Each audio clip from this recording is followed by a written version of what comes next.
नमस्कार। आज हम बात करने वाले हैं एक ऐसे टॉपिक पे जो टॉपिक बहुत ज्यादा इंपॉर्टेंट है, स्पेशली कमिंग डेज में। उस टॉपिक का नाम है शनि और राहु की युति, यानी कॉम्बिनेशन ऑफ प्लैनेट की अगर मैं बात करूं तो शनि और राहु ये दोनों ऐसे प्लैनेट हैं जो जब भी कंबाइन होते हैं कुछ ना कुछ परेशानी करते ही हैं। ये इनका काम है, ये इनका नेचर है। और अभी ट्रांजिट में ये दोनों प्लैनेट एक साथ होने वाले हैं। जैसे ही शनिदेव 12 नंबर राशि में जाएंगे एंड ऑफ मार्च को, 29 मार्च को टू बी प्रिसाइज, तो वहां पे ऑलरेडी यानी पाइसेस राशि में राहु देव ऑलरेडी बैठे हुए हैं। जैसे ही शनि वहां एंटर करेंगे तो उनका संबंध राहु के साथ बनेगा। राहु वहां पर काफी दिनों से ऑलरेडी हैं और वो भी अगले 2-2.5 महीने में अपना राशि परिवर्तन करके क्योंकि राहु उल्टे चलते हैं, वो 11 में चले जाएंगे, शनि 12 में चले जाएंगे। लेकिन एक ओवरलैप पीरियड होगा जो होगा 29 मार्च से शुरू होकर लगभग मिड ऑफ मई तक, 17-18 मई तक।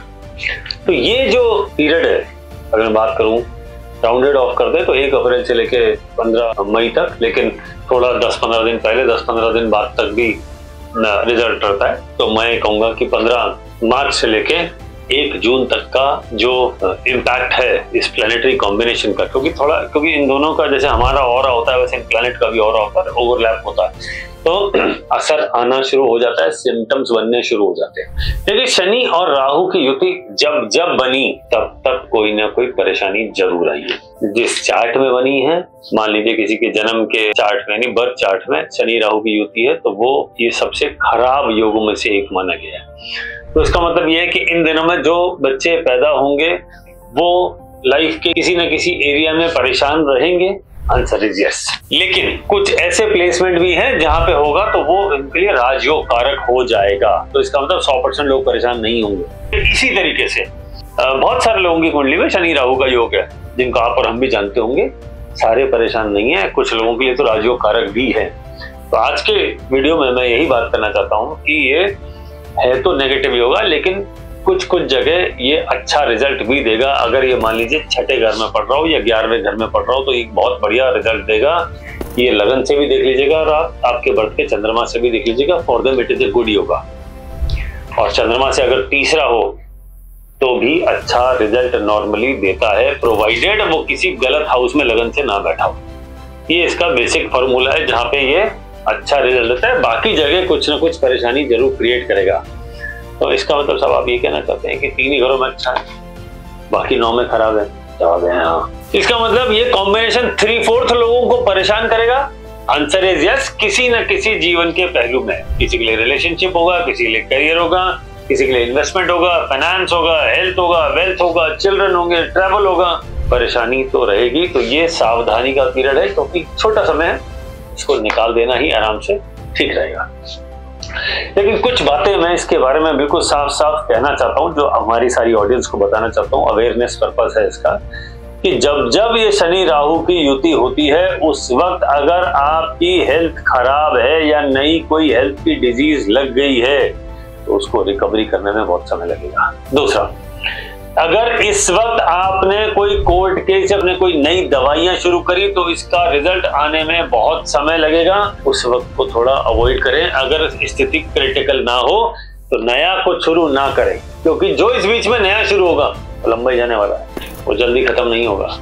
क्योंकि जिस तरह के नक्षत्रों में, जिस तरह की राशियों में इस तरह का कॉम्बिनेशन हो रहा है, यहाँ थोड़ा समझना पड़ेगा। स्पेशली ये कॉम्बिनेशन पाइसेस में बन रहा है। पाइसेस राशि बहुत अच्छी राशि नहीं होती है। कोर्ट कचहरी, इन्वेस्टमेंट, हॉस्पिटल, फॉरेन, इनसे रिलेटेड इनका संबंध आता है। या कुछ जगह ये भी ऑब्जर्व किया है कि आपकी संतान की एजुकेशन से भी इसका संबंध है। मैंने कहा आपकी संतान की, आपकी एजुकेशन से नहीं कहा मैंने। तो उससे रिलेटेड भी डिस्टर्बेंस, परेशानी से इसका संबंध जरूर आता है। या आपके ससुराल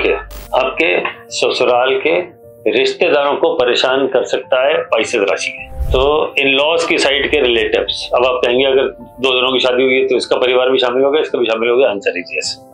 अब एक में किसी और तरह की परेशानी आएगी, दूसरे में किसी और तरह की परेशानी आएगी, लेकिन मोटा मोटा पकड़ लीजिए 70% लोगों को कुछ ना कुछ चैलेंजेस फील करने पड़ेंगे अगर उनकी कोई ना कोई बढ़िया दशा नहीं चल रही है। तो अगर मैं मानूं कि लगभग इन 75% में से लगभग आधे लोगों की दशा सही चल रही होगी, तब भी आप ये नंबर छोटा नंबर नहीं है। स्पेशली करियर का ध्यान रखिएगा। स्टॉक मार्केट में जो लोग इन्वेस्ट करते हैं, ट्रेडिंग करते हैं या किसी इस तरह का कोई स्पेकुलेशन का या और कोई काम करते हैं, वो लोग जरा ज्यादा सावधान हो जाइए। कारण मैं भी बता रहा हूँ। नॉर्मली क्या होता है, ज्योतिषीय रूल है कि शनि का फॉलोअर है राहु। कहा गया है राहु शनिवत होता है, यानी जैसा शनि वैसा Rahu. That means Rahu is follower of Saturn. If Saturn is good, Rahu is good. Saturn is bad, Rahu is bad. ये रूल है। लेकिन जब ये दोनों साथ में आ जाते हैं तो राहु थोड़ा लिबर्टी ले लेता है और वो कहता है शनिदेव, मैं तो आपको हमेशा ही फॉलो करता हूँ, कृपया कुछ समय के लिए आप मुझे फॉलो कर लीजिए, मेरे हिसाब से चल लीजिए या मेरी बात मान लीजिए। जो भी होता होगा हम अपनी अंडरस्टैंडिंग में जो समझ सकते हैं, जैसे हम नॉर्मली आपस में बात करते हैं, तो वैसा थोड़ा दिन हमारी भी सुन लीजिए। तो ये राहु के लिए शनि की ब्लेसिंग का समय है। जब दोनों साथ हैं तो Saturn starts behaving like Rahu. तो शनि राहु की जब युति बनती है, ये कॉम्बिनेशन बनता है, जैसा कि ट्रांजिट में बन रहा है, तो ये एक स्पेशल योग बन जाता है। इस वक्त क्या होता है कि शनि देव राहु की तरह बिहेव करने लग जाते हैं। और राहु, जैसा कि हम सब लोग जानते हैं कि इनडिसिप्लिन वाले, डिसिप्लिन का मेजर इशू है। क्रिएटिव तो बहुत है लेकिन डिस्ट्रक्शन माइंडसेट है। उसके अलावा क्या है, इनसिक्योरिटी, इंस्टेबिलिटी, ये सब चीजें राहु की हैं और जो भी करेगा अचानक करेगा। तो इसका मतलब यह है कि अगर शनि राहु की युति कुंडली के 8वें घर में बन रही है तो क्या नेगेटिव हो सकता है? अब सर्जरी हो सकती है, एक्सीडेंट हो सकता है। इस बातों का ध्यान रखना है। तो गाड़ी आराम से चलानी है, सीढ़ियों पर आराम से चलना है, ज्यादा भागा दौड़ी नहीं करनी है, केयरफुल रहना है, बाथरूम में ध्यान रखना है, फिसलना नहीं है। इस तरह की चीजों के बारे में बात कर रहा हूँ, क्योंकि राहु जो भी करेगा अचानक करेगा और अचानक तो नॉर्मली एक्सीडेंट्स होते हैं या कोई नेगेटिव इवेंट्स होते हैं, करेक्ट। तो ये एक इंपॉर्टेंट टेन्योर होगा। नॉर्मली ये युति स्टॉक मार्केट के लिए भी बहुत ग्रेट नहीं कही गई, क्योंकि स्पेकुलेशन है और राहु किसी भी तरफ जा सकता है, अचानक बढ़ा भी सकता है और अचानक घटा भी सकता है। वहां पे भी हमको थोड़ा सा ये इन्वेस्टमेंट में ध्यान रखना पड़ेगा, क्योंकि ये स्पेशली मैं इसलिए कहना चाह रहा हूं क्योंकि 12 नंबर राशि जो बाइसेस है वो स्टॉक मार्केट और इन्वेस्टमेंट रिलेटेड है। अगर आप ध्यान दें, 12 नंबर राशि कोर्ट कचहरी की भी है और शनिदेव वहां जाने वाले हैं और वो 12 नंबर राशि में रहेंगे। तो कोर्ट कचहरी, कायदा कानून, जो रूल्स होते हैं उसमें भी अगले 2-2.5 साल में शनि जब वहां रहेंगे तो काफी परिवर्तन आएगा। रूल्स चेंज होंगे, कानून चेंज होंगे, उसमें कुछ चेंजेस हो सकते हैं। और जब तक शनि राहु की युति है तब तक थोड़ा सा इंस्टेबिलिटी है, थोड़ा सा नॉइज ज्यादा हो सकता है, सोसाइटी में थोड़ा अनरेस्ट की सिचुएशन ज्यादा हो सकती है। लेकिन हमें इसको समय को निकालना चाहिए आराम से। तो ज्योतिष के स्टूडेंट है तो हम ये जानते हैं कि अगर ऐसी स्थिति है तो थोड़ा समय प्यार से काट लेने में ही फायदा है। कभी कभी समय निकल जाने में ही फायदा होता है, ये वो समय है।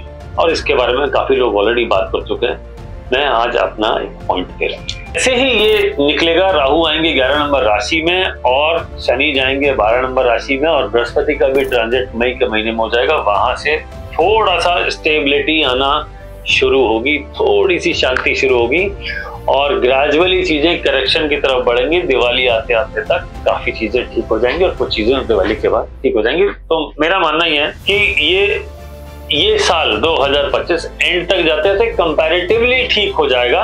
चाहिए उपाय क्या करना चाहिए, ये सबसे इंपॉर्टेंट है।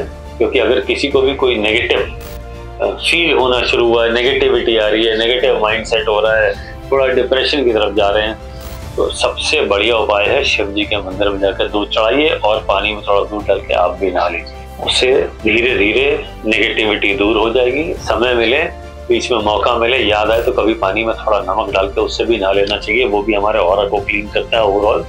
जिन लोगों को नजर जल्दी लगती है उन लोगों को भी ये नमक के पानी से कभी कभी नहा लेना चाहिए, थोड़ा ठीक रहता है। अगर वो सेंधा नमक हो तो ज्यादा बढ़िया है, सी salt is a better choice. नहीं हो तो नॉर्मल से भी चलेगा, प्रॉब्लम सॉर्ट आउट हो जाएगी, नेगेटिविटी दूर हो जाएगी। अगर आपको ये वीडियो पसंद आया हो इसे लाइक करें, सब्सक्राइब करें चैनल को और अपने मित्रों दोस्तों को जरूर शेयर करें। नमस्कार, फिर मिलते हैं किसी और वीडियो में।